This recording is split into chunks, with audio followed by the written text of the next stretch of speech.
Hey guys, Tanner here from STK Cattle. Today I'm just going to show you my water system here. I've got 4 80-acre pastures and I strip graze across them. This farm was set up that way when I started running cattle on it. So anyways, there's a kind of a corral here. I've set up some panels to make a catch trap and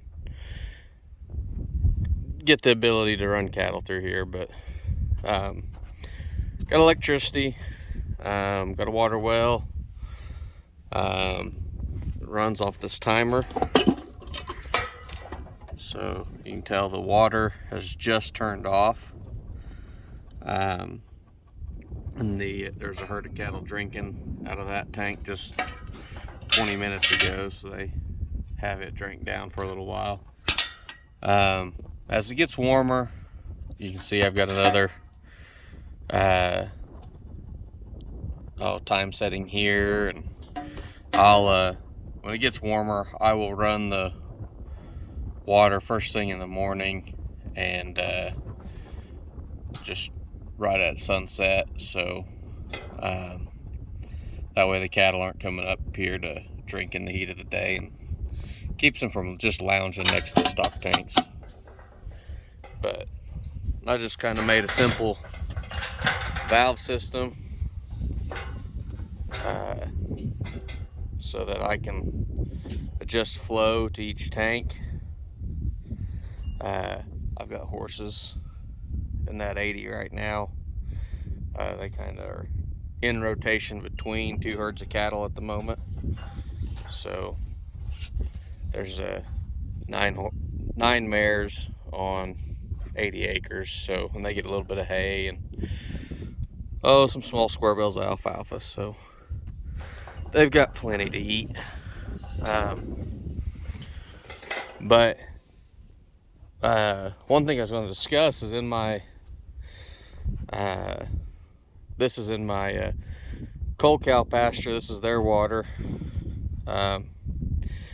They're currently running with bulls, and when my cattle are in when I'm breeding, weaning, and calving, I try to run the saltwater brine that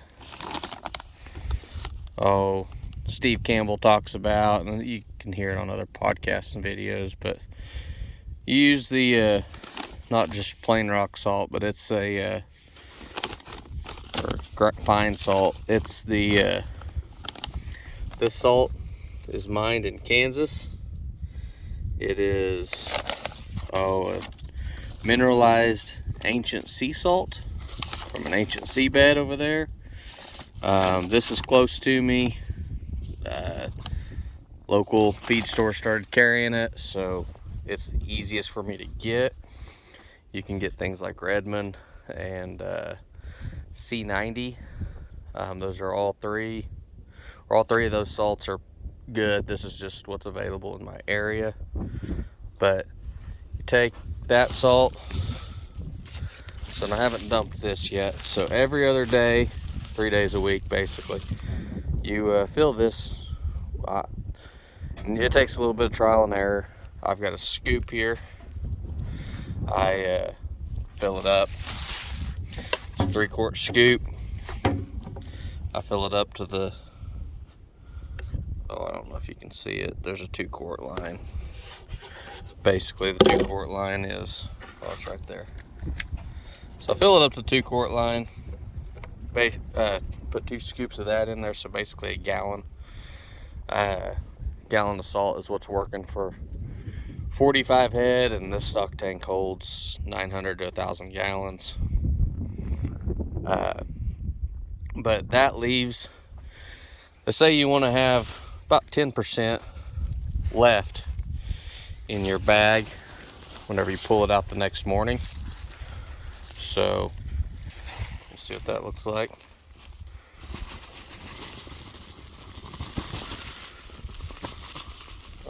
see what I shook out, but so salt comes out dark. There's a pretty good chunk out of it. What it does is it collects the toxins out of your water, and that gets bound up in this bag, and the cattle are then the mineral and just available salt will whenever it dissolves into the water, it is readily available for the cattle. It's something like if the cattle were to eat directly out of that bag of salt, don't quote me on it, but it's like 30 to 40% available in that form. Once it's dissolved in water, it's something like 75 to 90% available to the cattle. So it's a really efficient way to get mineral and salt in your cattle. I mean, that takes a cow with that looks a little wormy, makes her look better real quick. Cattle with pink eye or eye infections, that's why I like to use it at weaning time. If I have to put something in a pen and wean it, I prefer to, when I purchase some stalker calves here and there, so I put them on the same mineral salt mix into their water, and that helps balance their pH, and that's the leading cause of eye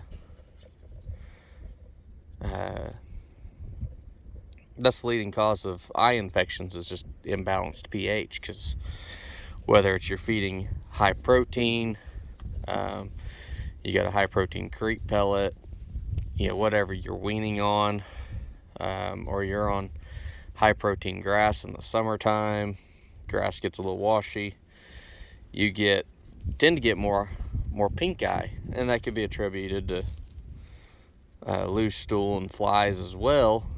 But it all comes together, and if the pH of your cattle are off, they're more susceptible to eye infections. They're more susceptible to parasites. So they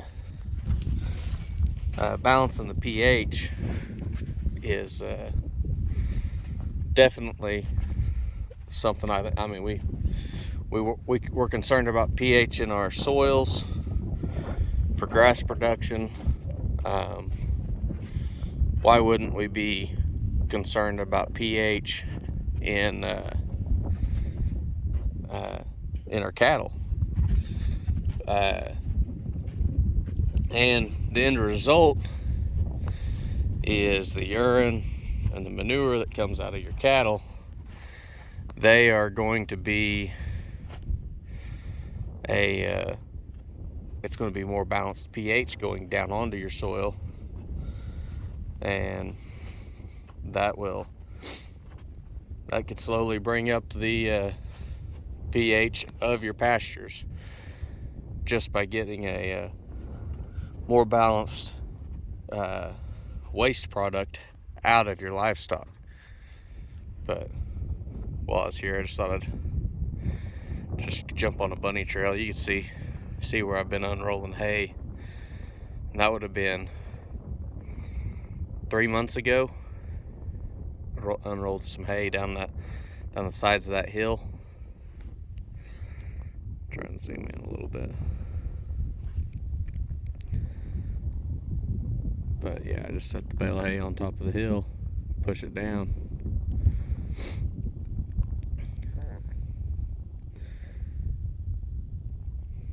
I don't know if you can see, there's a couple green spots right there and there. That'd be where I unrolled some hay last winter Still coming up with a dark green spot from the added fertility and just adding carbon to the soil in that area. But everywhere around stock tanks, your watering sources, it gets beat up pretty bad. So with this drought, the sand in this area is just blowing all over the place.